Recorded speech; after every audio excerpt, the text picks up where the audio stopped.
336장 찬송입니다. 336장입니다.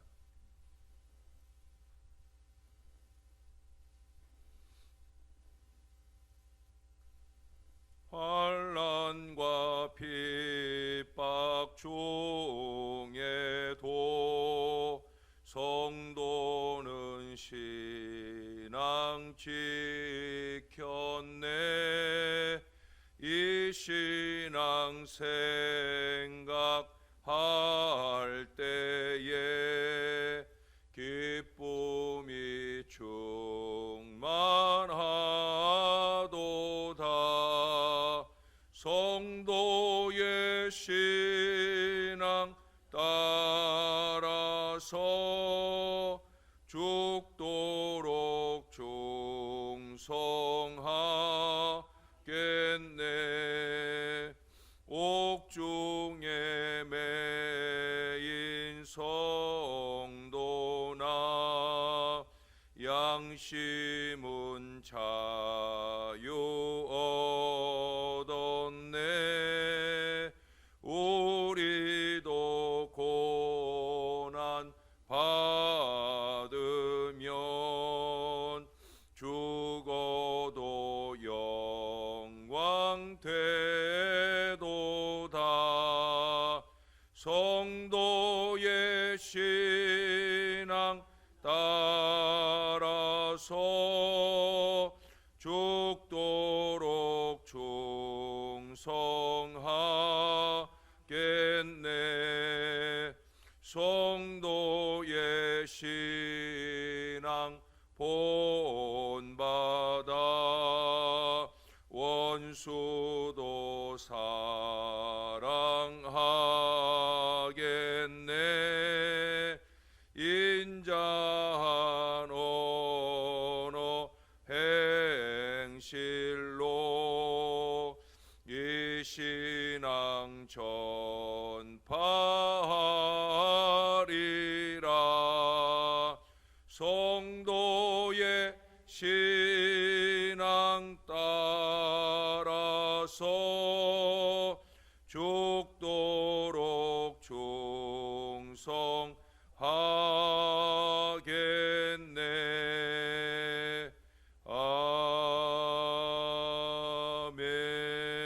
아멘. 다음 찬송 한 장 더 합니다. 337장 찬송입니다. 내 모든 시험 무거운 짐을 주 예수 앞에 아뢰이면 근심에 쌓인 날 돌아보사 내 근심 모두 맡으시네.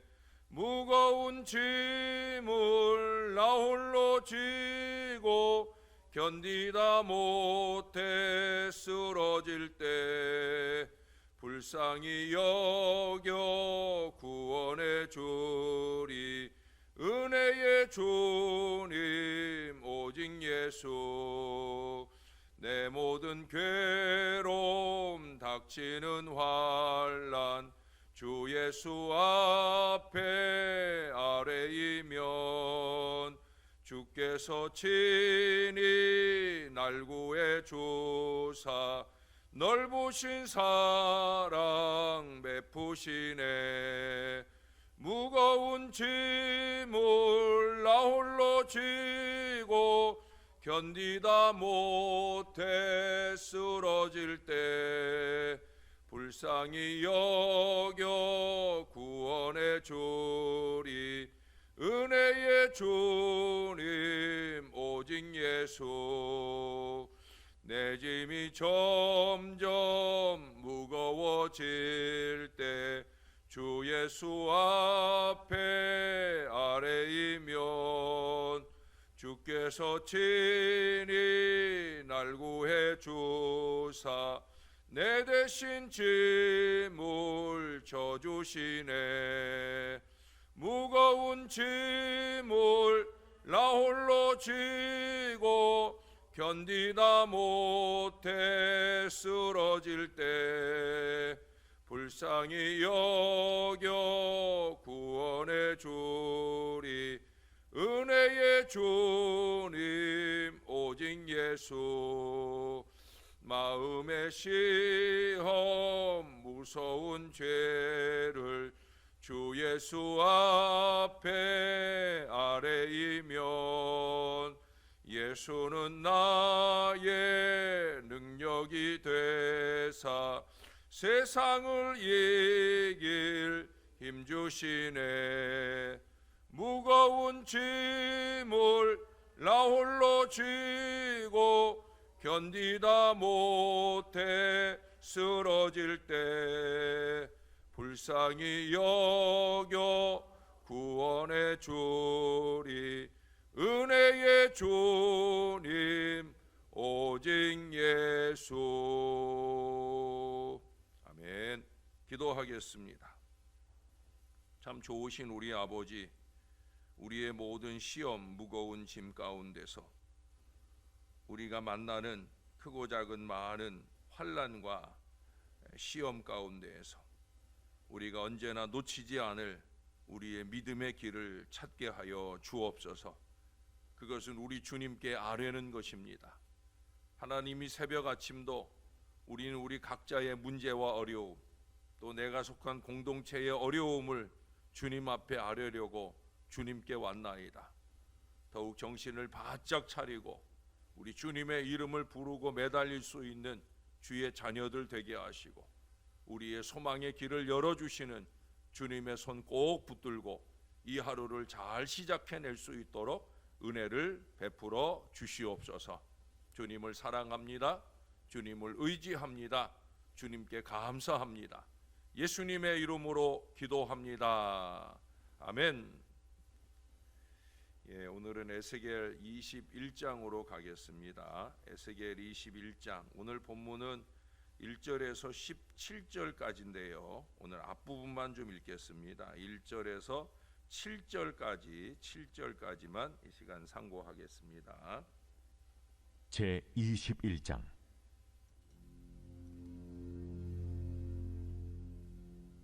또 여호와의 말씀이 내게 임하여 이르시되, 인자야, 너는 얼굴을 예루살렘으로 향하며 성소를 향하여 소리내어 이스라엘 땅에게 예언하라.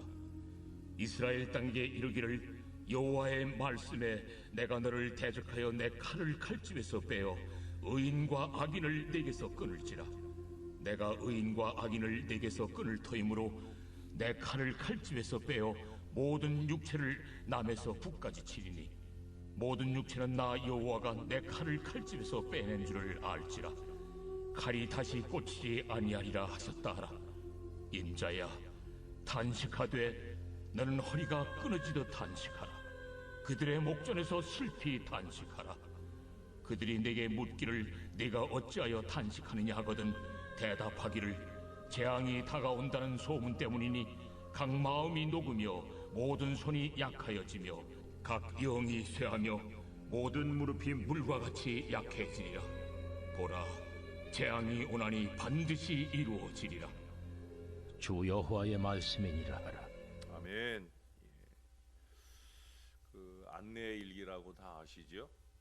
독일 2차 대전 당시에 이 안내의 일기로 유명한 안내 프랑크가 그 나치 독일의 비밀 경찰을 피해서 숨어 있을 때 점점 염려스러운 소문이 전해지는 그 불안한 생활 속에서도 그녀는 이런 고백을 그 일기에 적고 있습니다.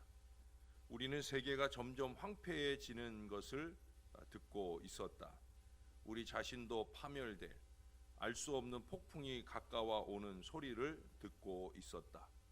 그러나 우리는 하늘을 우러러보며 모든 것이 정상으로 돌아가고 학살도 끝나고 평화와 고요한 세상이 다시 올 것이라고 믿고 있었다. 그녀는 그녀가 희망하는 그 평화의 세상을 보지 못하고 결국 독일군에게 잡혀서 유대인 수용소의 이슬로 사라졌습니다. 그러나 우리가 잘 알듯 그녀가 꿈꾸고 기도하던 그 아름다운 평화와 고요한 세상은 다시 오고 말았습니다. 이게 믿음이요 믿음의 사람이 간직할 소망인 거죠. 지금 코로나19의 어둠 속에서 크고 작은 많은 소식이 소문이 우리를 낙심하게 할 때가 많은데, 그럴 때 우리는 이런 소망을 꿈꾸고 기도하는 우리 주님의 사람들이 될 수 있어야 합니다. 오늘 우리가 읽은 6절 7절에 보니까 하나님은 에스겔에게 탄식의 태도를 취하라고 해요.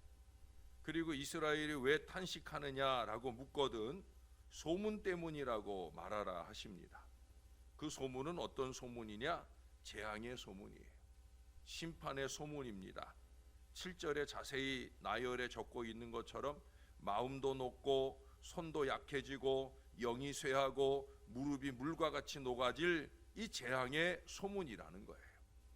우리가 읽지 않은 8절 이하는 유명한 칼의 노래입니다. 칼의 노래. 심판의 칼에 대해 노래하고 있어요. 아주 날이 시퍼렇게 세워진 본문에서 거듭 날카롭고 빛나다고 표현된 이 칼로 14절에 보니까 3번이나 거듭 둘러 씌움을 당하여 중상하게 되어질 그런 아주 불길한 소문에 대한 탄식입니다. 금방 연상하게 되는 것이 이미 2번의 씌워짐은 당했던 거고요. 이제 바벨론에 의해서 3번째 침공과 포위로 이스라엘이 완전히 멸망하게 될 바로 그 소문의 노래가 8절부터 17절까지 이어지는 칼의 노래입니다. 그것은 에스겔 개인의 탄식이 아니라 바로 이스라엘의 탄식을 보여주는 거예요. 15절에 보니까 그들은 낙담하게 되어질 것이라 말씀하고 있어요. 소문은, 그것도 좋지 않은 미래에 대한 소문은 죄 많은 인생들을 낙담하게 하고 탄식하게 합니다. 그래서 여기 13절에 보면 이것이 시험이라 이렇게 말하고 있어요. 시험이라는 건 늘 말씀드리지만 그 시험에 대한 태도에 따라 다른 결과를 보여줍니다. 그런데 보통 시험은 이 소문에 대해서 3가지 정도의 태도를 보인다고 그렇게 말할 수 있겠습니다. 첫 번째 꼽을 수 있는 것은 그 시험에 대해, 소문에 대해서 무심하고 무딘 사람들이 있다는 거예요. 나하고는 별개라고 생각하면서 전혀 관심하는 태도를 보이지 않는 그런 경우가 있겠죠. 그것이 사단의 계계가 되어서 결국은 그 무심한 가운데 철저한 징계를 받는 이유가 되는 경우가 많아요. 지금 이스라엘이 그렇죠. 하나님의 이 징계의 예언적 소문에 대한 시험에 있어서 그들은 너무 무딘 태도를 보여요. 무심한 태도를 보이더라는 거예요. 앞서서 이사야라든지 예레미야라든지 이제 에스겔까지 또 이들뿐입니까? 소선지자들의 그 크고 작은 많은 이런 예언적 소문들을 끊임없이 듣게 되는데 그것에 대해서 아무런 태도를 보이지 않는 거예요. 쉽게 얘기해서 철이 덜 드는 거지요. 이게 잘못됐다 싶으면 돌이켜 주님이 원하는 자리로 가야 되는데 아무런 회개도 없이 징계를 자초하는 그 자리에까지 이르게 되어진다는 거예요. 여러분, 하나님이 칼로 망하라고 이 탄식의 시험을 이스라엘에게 들이댔겠습니까? 아니잖아요. 빨리 회개하고 돌아서라는 거죠. 모든 회개의 선포가 다 마찬가지. 살리려는 거죠. 무시함으로 받으면 절대로 안 되는 거예요. 그러면 살 소망이 끊어지게 되어집니다. 에스겔은 하나님의 심적으로 탄식이라도 좀 해라 하는 그런 마음으로 본을 보이고 관심을 유도하기 위해서, 그래서 이 에스겔이 탄식을 하면 왜 탄식하느냐 묻거든이라고 말하잖아요. 그러니까 왜 탄식하느냐 묻는 사람들은 그래도 희망이 있다는 거예요. 자, 그런데 두 번째, 이 불길한 미래에 대한 소문은 우리를 탄식하게 할 두 번째 태도로 나아가게 된다는 거죠. 다시 말해서 탄식이나 낙담의 두 번째 태도를 보이게 되어진다는 거예요. 그러니까 에스겔의 탄식으로 통해서 왜 탄식하느냐? 이것 때문에 너희들도 탄식하게 될 거야. 다시 말해서 이 탄식, 낙담, 이건 역시도 사단이 바라는 바예요. 그 소문은 나와는 별개야 라는 무관심한 태도에서 벗어나서 그 소문에 대해서 관심을 보이게 될 때 사단은 즉시로 우리의 마음에 그 소문에 대한 염려와 낙심으로 탄식하게 만든다는 거죠. 첫 번째 태도는 무심한 태도고요. 두 번째는 관심을 보이는데 그 관심을 낙심과 탄식으로 이어가는 어리석음의 태도를 보이게 된다는 거예요.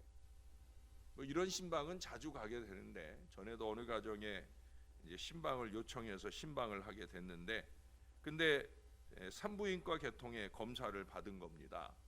그래서 거기서 더 나아가 암 검사까지 받은 모양입니다. 근데 의사가 무심코 흘린 말인 듯한데 불길한 생각에 사로잡혀서 마음이 많이 불안으로 낙심되어 있었어요. 그래도 그분은 다행스러운 게 목사를 청해서 그래서 신방하고 예배할 수 있는 희망을 열 수 있어서 다행이었는데 그러지 않았으면 그 낙심과 불안 가운데서 점점 어려운 가운데로 갈 수도 있는 건데 우리가 함께 예배하는 가운데 주님이 그 불안을 몰아내시고 그 마음에 평안을 주셨습니다. 더욱 나은 신앙으로 나아가는 계기로 삼겠다 하는 그런 고백까지 듣게 되어집니다. 전반부의 낙심에 주님이 함께 하실 때 그때 회개가 이루어지고 그 회개를 디딤돌로 해서 담대한 신앙으로 미래를 희망적이고 긍정적으로 보게 되어진다는 거예요. 이게 바로 시험의 소문에 대한 세 번째 태도죠. 우리 믿음의 사람들이 반드시 가져야 할 태도입니다. 믿음의 사람은 어렵고 불행스러운 미래의 소문에 대해 아니라고 무관심한 태도를 보여도 아니 되고요. 좀 더 나아가서 그 소문에 관심을 보이자마자 낙심이나 탄식이나 불안의 태도로 그렇게 어리석은 모습을 보여서도 안 된다는 거예요. 우리는 임마누엘의 주님을 믿으면서 미래를 희망적으로 기대할 만한 신앙의 점검과 새로운 다짐의 태도로 변화될 수 있어야 되는 거예요. 그게 신앙이죠. 여러분 그게 임마누엘 아니겠어요? 마태복음 1장에 임마누엘이라는 단어가 신약 성경에 처음 나오잖아요. 이사야 7장 14절에서 임마누엘을 말하고 임마누엘의 의미를 말한 것처럼 예수님을 임마누엘이라 하리라. 예수님은 임마누엘이에요. 우리와 함께 하시는 하나님, 바로 그것이 예수님이에요. 저와 여러분들이 예수님의 이름을 부를 수만 있다면 언제나 우리에게는 임마누엘, 희망이 있는 거죠.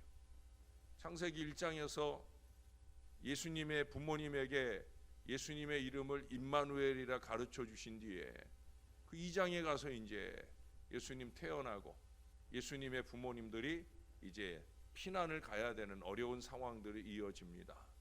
그런 중에라도 그 부모들이 의연하게 아기 예수를 탄생시키고 그 피난의 여정 중에서도 예수님의 미래를 준비할 수 있었던 근거는 뭐겠습니까? 결국 임마누엘이에요. 우리 아들의 이름 임마누엘이, 우리 예수의 이름 임마누엘이, 하나님이 우리와 함께 하신다. 우리가 이걸 잊지 말아야 됩니다. 코로나19 시기 동안 살아오시며 얼마나 많은 어려운 일들이 있으셨습니까? 어쩌면 그 어려움의 연장선상에서 미래가 불투명하고 염려되는 가운데 오늘을 맞이하신 분들도 있을 거예요. 주님 앞에 오긴 했지만 여전히 낙심과 탄식의 한숨이 가시지 않는 그런 마음으로 계신 분들도 이 가운데 있을지 모르겠어요. 나의 문제이든 가정의 문제이든 자식의 문제이든 나라의 문제이든 그저 불길하고 염려되는 소문만 가득한 가운데 우리는 어쩌면 이 하루를 또 시작하고 있는 줄 모르겠습니다. 무심하고 안일한 태도를 넘어서되 낙담과 탄식의 물결 앞에 의연할 수 있기를 간절히 바라요. 오늘도 예배를 통해 말씀을 통해 다가오시는 임마누엘의 주님을 만나시고 그 주님 앞에 회개할 것 회개하고 그 주님께서 주시는 위로와 희망적인 미래를 신앙 안에 결단하시고 바라보시는 은혜로 충만하셔서 희망의 미래를 우리 주님과 함께 활짝 열어가시는 참된 믿음의 자녀들이 다 되시기를 그래서 모든 시험의 파도를 이기고 승리하는 주님의 자녀들이 다 되어 주시기를 우리의 구주가 되시는 예수님의 이름으로 간절히 축원합니다. 기도하겠습니다. 좋으신 아버지, 감사합니다. 시험 없는 인생이 어디 있겠습니까? 크고 작은 많은 소문들이 우리를 두렵게 합니다. 또 오늘날은 여러 가지 가짜 소문들이 우리의 마음을 떨게 하는 어려움들을 만날 때가 많이 있습니다. 우리의 부족하고 어리석음으로 인하여 우리가 그 시험을 자초할 때도 있고, 또 우리가 전혀 생각지 않은 곳에서 우리에게 시험을 들이대면서 다가오는 인생과 상황들도 많습니다. 하나님, 그럴 때 우리는 믿음의 사람다운 태도를 간직할 수 있게 도와 주시옵소서. 주님의 이름을 부르고 아뢰며 주님이 우리와 함께 하시는 은총의 미래를 열어주시리라. 희망을 가지고 주님 의지할 수 있는 주님의 자녀들이 다 될 수 있도록 우리를 붙들어 주시옵소서. 좀 더 믿음의 사람다운 의연한 태도를 가지고 시험에 임하게 도와주셔서 시험이 우리를 쓰러지게 하는 것이 아니라 오히려 그 시험을 통해 우리는 한 단계 더 성장하는 건강한 믿음으로 우뚝 설 수 있도록 우리를 꼭 붙들어 주시옵소서. 내일 또 5번째 항암 치료를 위해 입원하실 우리 정윤순 집사님 꼭 붙들어 주시옵소서. 크고 작은 많은 어려움 중에 이제 4번째 항암 치료는 더 견디기 힘든 시간들을 간신히 이겨내자마자 또다시 5번째 항암 치료에 들어갑니다. 이제 이번과 다음번 2번 남았습니다. 남은 2번의 치료 동안에 온전한 치료와 회복이 일어날 수 있도록 꼭 도와 주시옵소서. 크고 작은 육신의 어려움 중에도 믿음 놓치지 아니하고 부족한 종과 함께 온 교회와 함께 믿음의 기도로 의연하게 나아가는 우리 집사님의 마음에 큰 승리의 역사가 보장되는 놀라운 은혜가 먼저 넘쳐날 수 있도록 도와주시옵소서. 주님이 도와주실 줄 믿습니다. 감사합니다. 예수님의 이름으로 기도합니다. 아멘.